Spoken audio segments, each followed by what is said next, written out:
fiscal de trânsito, tá certo? Fiscal de trânsito? Mas o primeiro, não tem?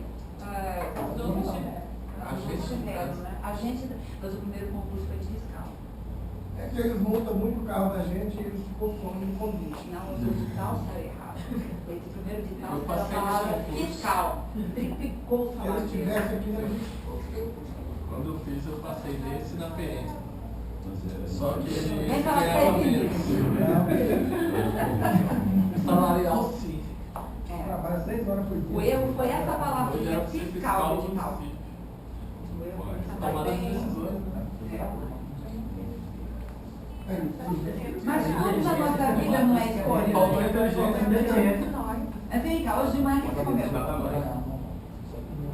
Bolacha de água. O que você tinha além de bolacha fiscal para comer? Margarina e E um cafezinho. Tinha 2 tipos de margarina, 2 tipos de bolacha fiscal, café sem açúcar, café com açúcar. com açúcar.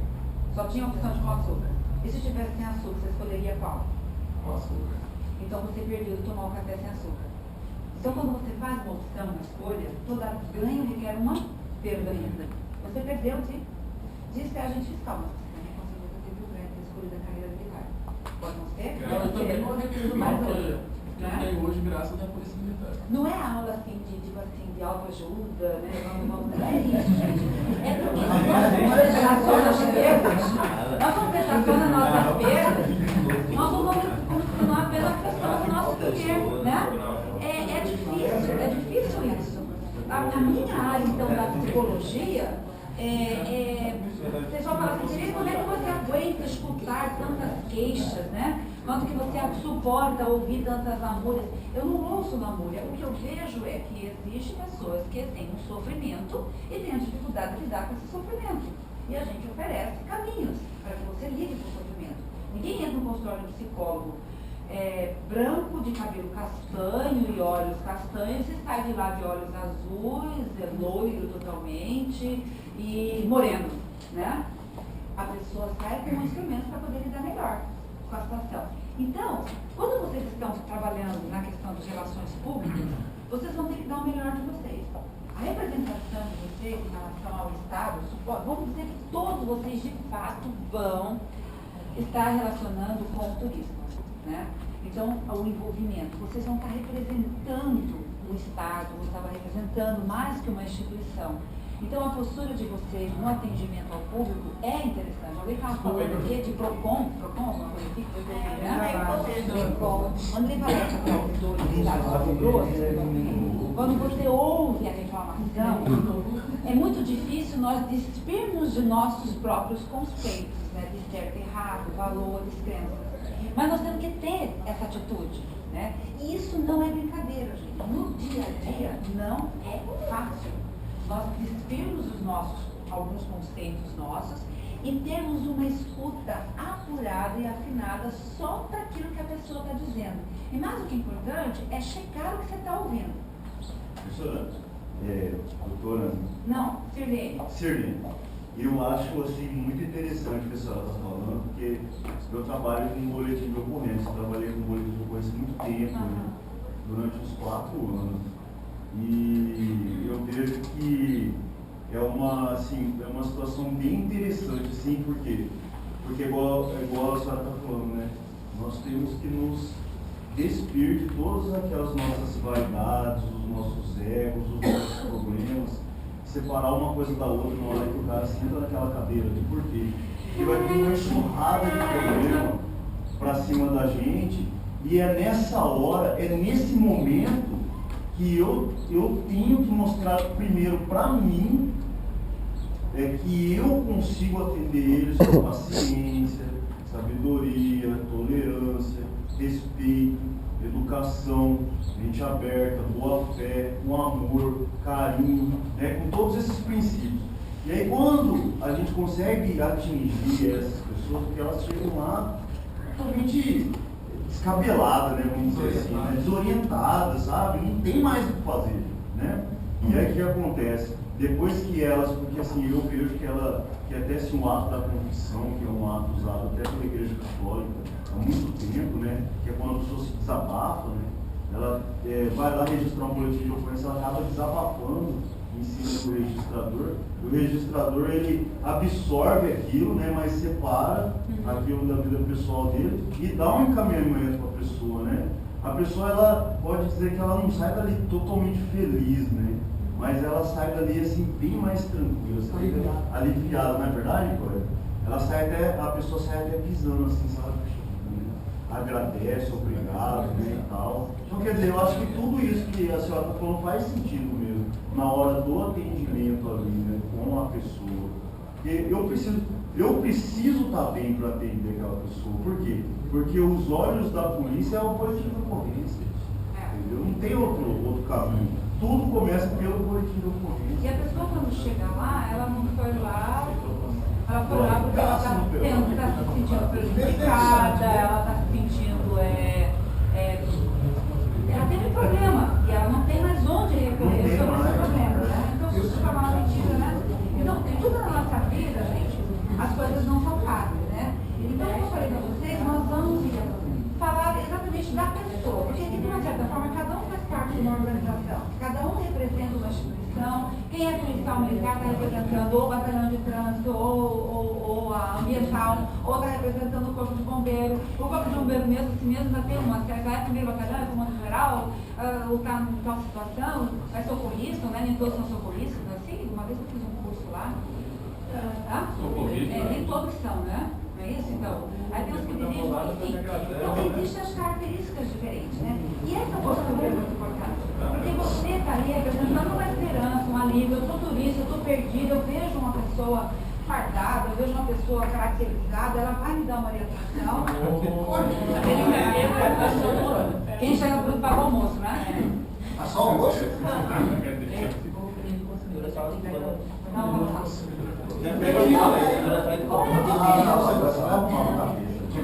A fala dele, né, o diferencial quando eu estou vendo uma organização. A organização é parte de pessoas, né?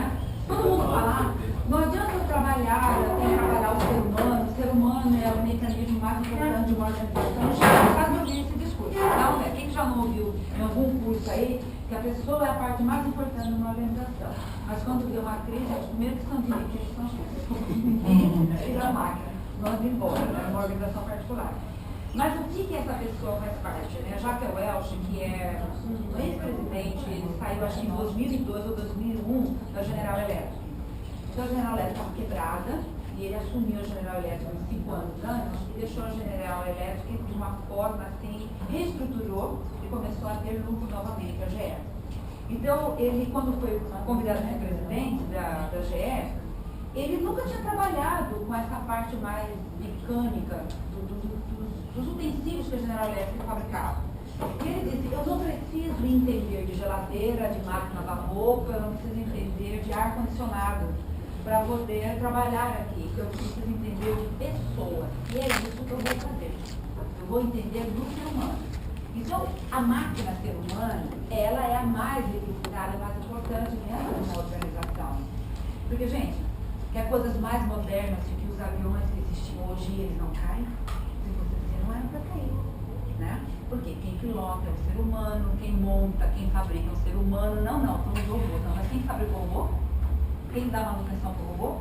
É o ser humano. Então, se fosse assim, se eu dependesse só de tecnologia, não aconteceriam esses acidentes aéreos, catástrofes, né? Então, o ser humano é a pessoa mais importante. Então, por isso que eu optei por estar falando para vocês, de vocês, né? O quanto que a exigência do trabalho de vocês, que é por menor que seja o seu trabalho. Eu sou aquele, uma fábrica de carro, eu sou aquele que fica apertando o parafuso da roda, da direita, né? São 8, mas o da direita, no eixo e tal, eu só aperto aquele. Mas eu tenho uma relevância na minha importância do meu trabalho, é por causa disso que eu não vou me dedicar. É por conta disso que eu não vou ter empenho, é por causa disso que eu não vou ter comprometimento, é por causa disso que eu não preciso saber do que o carro é formado. Então, isso aqui é comigo, isso aqui sou eu com eu mesma. Então, a diferença entre, deixa eu pegar dois aqui, entre o Cristiano e o Amaury sem divisa, não quero saber do macarrão, tem macarrão aqui. A diferença entre esses dois policiais, o diferencial está na forma do ser de cada um. Por mais que recebam instruções, por mais que vocês estão aqui há uma semana, eu tenho certeza que cada um de vocês vai colher e entender de uma forma diferente e vai levar isso para a vida de uma forma diferente. Então, esse diferencial da pessoa é importante. Né? Então, um jogador de futebol, por exemplo, né? Eu não gosto de fazer porque eu ganho pouco. Vou dar outro exemplo, acho que é jogador de futebol. Eu não vou fazer porque eu ganho uma porcaria. Estou nem aí, não vou me dedicar para o meu serviço. Gente, o jogador de futebol, quando ele começa, ele ganha um salário mínimo. E ele vai deixar de fazer gol por causa disso? Não. Ele vai lutar para fazer gol, para ele poder melhorar e poder crescer. Não é verdade. Ele vai marcar gol contra, porque ele ganha salário mínimo. Quando não chegar no salário de fulano e tal, eu não estou nem aí. E muito pelo contrário, ele vai se esforçar, mas a nossa cultura entra num tipo assim, eu só tenho comprometimento se eu ganhar mais, né? Eu só vou ter dedicação se eu tiver mais salário, eu só vou me empenhar no meu trabalho se eu isso. Então, a nossa cultura nos traz isso, né? É a questão da remuneração, né? O nosso país é um país da lei de Gerson, tem que levar uma vantagem. Mas da parte pública, da parte privada se diverte. Se você tem por exemplo, um vendedor, você ganha por comissão, isso aí já vai se divertir, né? Mas você também tem uma rotatividade muito grande dentro das empresas, né? Rotatividade, sim, porque ainda assim, eu fui fazer, quando veio a drogaria São Bento para cá, eu fui a psicóloga que fez a avaliação dos primeiros funcionários da drogaria São Bento, né? Antes disso, a empresa fez uma pesquisa. Na época, 2000 ou 2001, foi quando veio a drogaria São Bento para cá, a rotatividade de pessoal em várias empresas é muito grande aqui em Cuiabá, gente. O foco foi só a capital, né? As pessoas não se empenham. Dentro da São Bento, você começa, vamos supor, como um boy, aí você tem a possibilidade de passar como atendente, aqueles de algumas gôndolas, né? Aí depois disso você pode ir para trás do balcão, tá? Vai ter curso, né? Você pode passar na atendente para trás do balcão. E o máximo que você vai chegar, sem ser bioquímico, farmacêutico, é o caixa, né? Então você tem possibilidade de crescer profissionalmente dentro da empresa. Mas as pessoas não estão nem aí, entendeu? Assim, a rotatividade, não da São Bento, mas a pesquisa que eles fizeram para optar se eles iam para o interior de São Paulo, se eles expandirem mais para o interior de Mato Grosso do Sul, ou se eles iriam para Mato Grosso. Então, a falta de empenho. Então, por mais que eu seja assalariado e tenha uma possibilidade de crescer dentro da empresa, eu quero saber do benefício. Qual que é o benefício que eu vou ter? Aí eu vou ter vale transporte, ticket de alimentação, aí eu vou ter... Pelo amor de Deus, gente. Não quer dizer que não seja bom. Mas eu pensar numa empresa só nos benefícios, eu não estou pensando em mim mesmo profissionalmente, na minha carreira. A minha mãe já dizia que ela era muito pequena, não pode só querer ganhar mais e posso ganhar, né? Então eu tenho que me dedicar, mostrar que eu vim, né, para comprovar. Por exemplo, o namorado da minha filha fala assim, eu não quero ser funcionária pública, filha. Você não trabalha. Puxa, eu falei para vocês que eu estou em 4 situações, né? 4 tipos de trabalhos de frente, ninguém vê os sábados, os domingos, ninguém vê as 10 horas da noite que eu vou embora para casa, ninguém vê que às vezes eu estou numa escala aqui do CFO, por exemplo, eu saí daqui, terminou 12h30 a aplicação da avaliação psicológica. Na hora que eu saí, o comandante já me barrou ali na saída, estou falar com a senhora, eu saí daqui do CFA 4 horas da tarde, com situações que vão acontecendo. Isso para quem é PE, quem é bombeiro, tá normal acontecer. E são situações que você vai decidindo, são horários que você tem que trabalhar, tarará.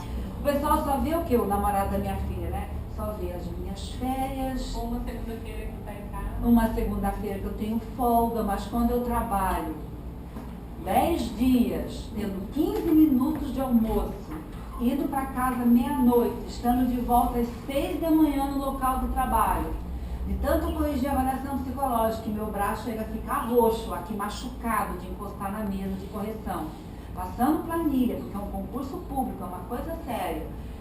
Aí eu ganho 3 dias de folga, porque eu não recebo hora extra, gente. Não recebo hora extra. O salário não aumenta, é aquele de maio e acabou. Se eu quiser mudar de carreira A, B, C e D, eu tenho que estudar e pagar do meu bolso. Eu tenho que fazer um mestrado, eu tenho que fazer um doutorado e também esgoto. Eu estou indo para o doutorado, vai esgotar essa minha progressão de carreira na horizontal. Aí eu vou esperar só o interstício. Então você vê, que não trabalho, mas não sabe. Eu estou de folga hoje, você não sabe por que eu estou de folga.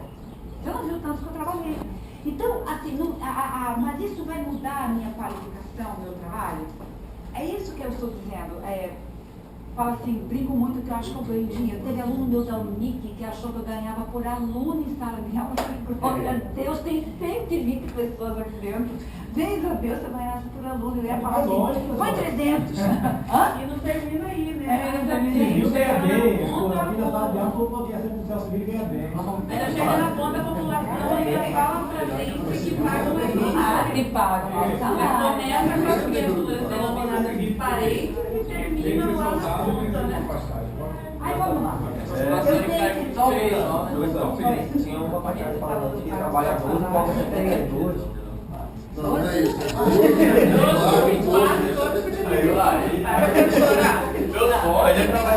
rotatividade na frente, né? Só que também existe também um bloqueio das empresas de contratar pessoas sem experiência. Exatamente. Aí é uma situação difícil, porque se eu nunca sou tratada, como é que eu vou ter experiência? Eu já passei, quando eu fui começar a procurar serviço, era assim, entregava currículo em vários lugares, ninguém chamava, não tem experiência. Então, assim, hoje, assim, na época ainda teve um QI que me indicou, que era meu primo, que abriu uma empresa, aí eu comecei a trabalhar. Aí, através disso, que eu comecei a arrumar, ter outros olhares, começar a competir com quem tinha experiência. Mas, na época, foi um sacrifício. No caso, é um bloqueio muito grande também dos empresários em contratar pessoas sem experiência. E as pessoas querem trabalhar. Só que não tem oportunidade. Então procuro outra coisa. Eu fui fazer mestrado porque eu queria dar aula. Eu não dava aula porque eu não tinha experiência em sala de aula, a não ser nos estágios. Eu falei, ok, então tá bom, quero ver se o mestrado não me barraca, não barraca. Aí